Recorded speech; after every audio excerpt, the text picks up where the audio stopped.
Chantal Akerman's Jeanne Dielman was named the greatest film of all time by the BFI Sight and Sound poll late last year, the first work by a woman to top the list. Laura Mulvey wrote of how the film agonizingly depicts women's oppression and how, quote, Akerman transforms cinema, itself so often an instrument of women's oppression, into a liberating force. While at the imaginary level this may ring true, we should not risk reducing Akerman's film to anything less than what it truly represents. Dielman, inscribed by the name and address of the protagonist, concerns the humdrum routine of a widowed housewife, mother, and prostitute. Unlike the violent passage à l'acte of the last scene, where Dielman is confronted by a client's orgasm, causing the semblance to collapse and the real to appear, Akerman's film is an act proper that comes as a direct result of unabated desire. The film's form, with a runtime of 3 hours and 21 minutes, takes it into the category of what Paul Schrader famously termed transcendental style, one that, upon its present-day re-emergence, enforces the no of the father by confronting the subject in such a way that temporarily disarms hypermodernity's push to jouissance. Dielman today fills a role left vacant by the contemporary cinematic landscape.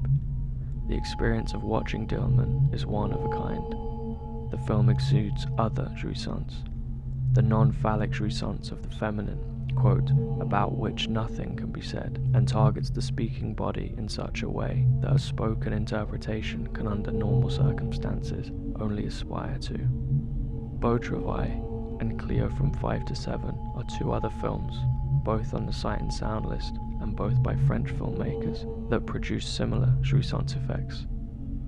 Of directing Delphine Seyrig in the lead, Akerman said, quote, "You see, I don't want it to look real. I don't want it to look natural, but I want people to feel the time that it takes, which is not the time that it really takes." With this approach, Akerman takes her film beyond phallic jouissance and elevates it to something beyond, and does so, nonetheless, via a medium overdetermined by capitalist discourse.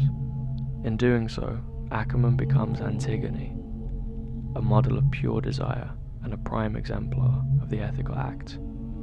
At 25 years old, Akerman did not wait to know something about her desire before acting. Speaking about how she circles around a film, Akerman said, quote, "I write around the film, around the hole, let's say, or around the void." Meanwhile, it was only years after making the film that she realized, quote, "It was also a film on lost Jewish rituals, not just about an obsessive woman." Akerman, recounting how she forced her mother to observe Sabbath rituals when she was a little girl, said, quote, "It came from the death of my father's father, the man who had accepted me as a girl. At his death, I was still little. They took me out of Jewish school overnight, and it was a shock, since it broke off another connection to my grandfather. To keep the Sabbath, for me, meant reviving my ties with this man who had accepted me as a girl." Of moving to New York at the age of 21, Akerman said, quote, "It was just a desire, like that. I don't know anymore." And it's as simple as that. In contradiction to Zizek's suggestion, "Don't act, just think," I propose the opposite. Akerman did not let thinking get in the way of her act. She took responsibility for her desire and let it lead her into action. We cannot explain the power that radiates from Jeanne Dielman, which, as Mulvey acknowledges, was not to be repeated. And neither should we try. We should instead summon the late filmmaker's family namesake and immediately take to the fields of desire to plough.